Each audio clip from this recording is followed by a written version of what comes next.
The Buddha once said, "Better than 1,000 hollow words is one word that brings peace." True peace, however, is often hidden behind the conflicts and challenges we face. Too often, we look at conflict with fear, avoiding it in the hopes of maintaining harmony. But real harmony and growth don't arise from evasion. They emerge when we courageously face conflict, learning from it and using it as a tool for self-discovery. In today's world, avoiding conflict seems natural, even desirable. Conflict stirs up discomfort, challenges our sense of calm, and often makes us feel vulnerable. But the teachings of Buddhism reveal a profound truth. When we run from conflict, we also run from growth, from learning, and ultimately, from the peace we so deeply desire. This story will explore these ideas through the journey of a man named Daniel and how facing his conflicts brought him the clarity and peace he had long been searching for. Humans are hardwired for the fight or flight response. When faced with discomfort, our instincts lean toward evasion or confrontation. However, our conditioning, experiences, and fears often push us toward avoiding conflict, especially if we've been raised to see it as harmful or undesirable. The result, we either suppress our true feelings, leading to inner turmoil, or we distance ourselves from the situations or people causing us discomfort. In both cases, we end up feeling trapped. Conflict avoidance becomes a deeply ingrained habit, and we start seeing it as a way to protect ourselves from pain. But psychology reveals that running from conflict often results in lingering anxiety, eroding confidence, and an inability to cope with real-life challenges. Each instance of evasion reinforces the fear, making conflict appear even more daunting in the future. In Buddhist philosophy, the world is filled with challenges, all stemming from a root cause attachment. Our attachment to a particular self-image, like seeing ourselves as calm or peaceful, makes us wary of situations that may force us to step outside this comfort zone. When we avoid conflict to keep the peace, it's often because we fear losing this idealized version of ourselves. Yet, Buddhism teaches that clinging to such identities is the root of suffering. Peace is not a fragile state to be preserved by avoiding life's inevitable challenges. Instead, it's a state that's built and deepened by embracing them. Daniel was an ambitious young man, living in a bustling city.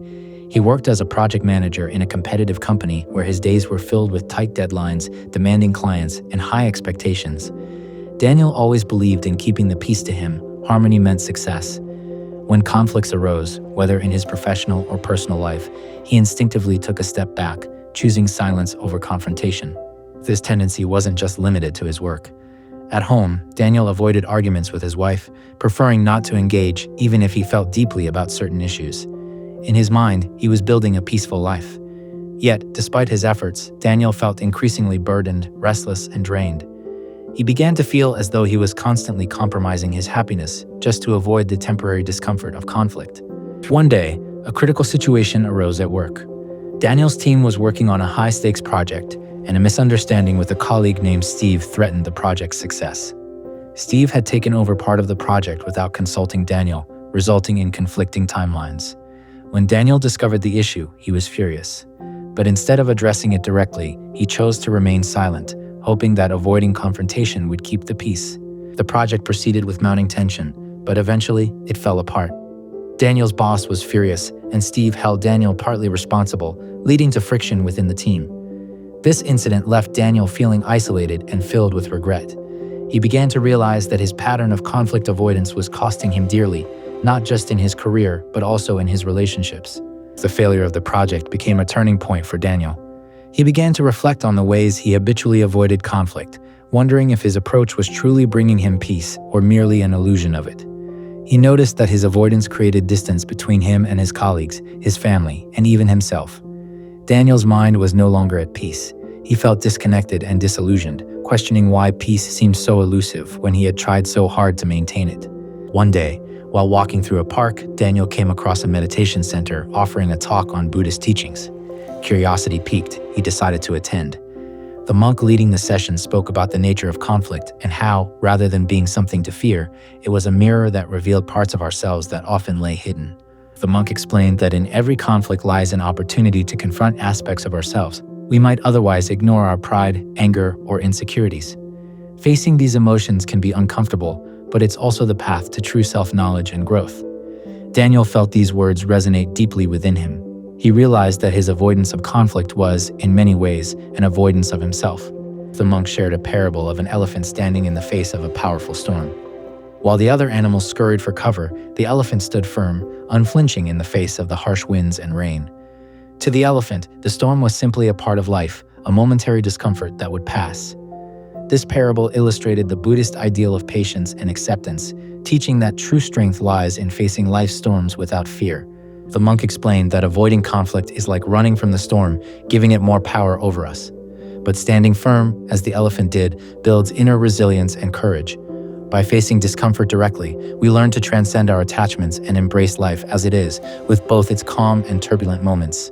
Moved by the teachings, Daniel sought further guidance from the monk, hoping to learn how he could apply these insights in his own life.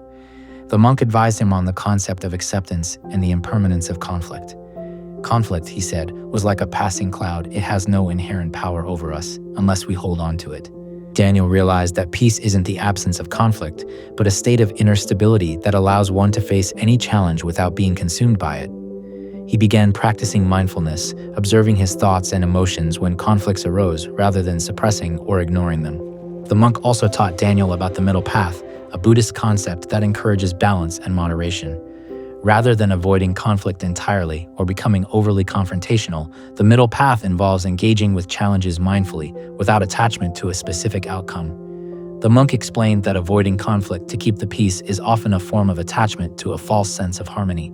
Daniel began to understand that true peace was born not from a life without conflict, but from a mind that could face conflict calmly and compassionately. Armed with this new perspective, he felt ready to confront his challenges with honesty and openness. Soon, Daniel encountered another challenge at work. Steve, his colleague, was again causing misunderstandings on a new project. This time, instead of retreating into silence, Daniel chose to address the issue with mindful communication. He spoke to Steve, not with the intention of blaming, but to clarify and understand. He remained calm, focusing on resolving the problem rather than protecting his ego. To Daniel's surprise, Steve responded positively, and they worked together to correct the miscommunication. By facing this conflict head-on, Daniel not only resolved the issue, but also built a stronger relationship with his colleague. This experience gave him a newfound sense of inner peace, proving that conflict, when approached mindfully, could lead to genuine understanding and connection. Facing conflict builds resilience, a concept that psychologists define as the ability to cope with and recover from challenges. Avoiding conflict weakens our resilience, making us more prone to stress and anxiety. By embracing conflict, we strengthen our capacity to face life's difficulties without being overwhelmed, fostering a sense of control and empowerment. Mindfulness in conflict allows us to regulate our emotions, staying calm even in heated moments. Studies show that people who face conflict with openness and mindfulness experience less anxiety and improved emotional health. This practice helped Daniel remain composed during confrontations, making him more effective in both his personal and professional life.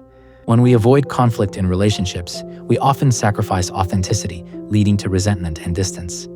Confronting conflicts instead allows us to communicate openly and build trust. Daniel's experience with Steve showed him that facing conflict could actually strengthen bonds, leading to more genuine and supportive relationships. Daniel continued to practice what he learned, applying mindfulness and Buddhist teachings to each new challenge. He discovered that the peace he had been chasing for so long wasn't something to be maintained by avoiding discomfort, but was a deep, abiding sense of stability cultivated by facing life's storms with courage and compassion. As the Buddha taught, true peace is found within, unshaken by the tempests of life. In learning to face conflict rather than fleeing from it, Daniel learned the profound art of self-mastery, and in doing so, he found a peace that was stronger than any storm.